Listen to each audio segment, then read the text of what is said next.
ইরানের প্রেসিডেন্ট নির্বাচনের ভোট গ্রহণকে কেন্দ্র করে দেশটিতে চলছে উৎসবের আমেজ। আলোচনা বিশ্বজুড়ে। দেশের অভ্যন্তরে ৫৯,০০০ ভোট কেন্দ্রে উপস্থিত হয়ে ভোট দেন ভোটারেরা। এই নির্বাচনের মাধ্যমেই নতুন প্রেসিডেন্ট খুঁজে নেবে পশ্চিম এশিয়ার দেশটি।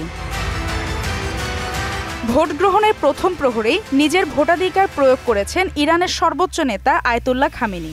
নিজের ভোট ব্যালট বক্সে ফেলার পর সর্বোচ্চ নেতা উপস্থিত সাংবাদিকদের উদ্দেশ্যে বলেন, নির্বাচন একটি আনন্দের দিন, কারণ এদিন জনগণ আগামী কয়েক বছরের জন্য তাদের সরকার প্রধানকে নির্বাচন করবেন।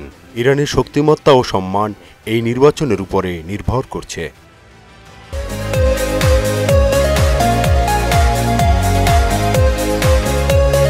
মূলত রাজনৈতিক ও সামাজিক নানা বিধিনিষেধের কারণে গত ৪ বছরে দেশটিতে বিভিন্ন নির্বাচনে ভোটারদের উপস্থিতি কম দেখা গেছে।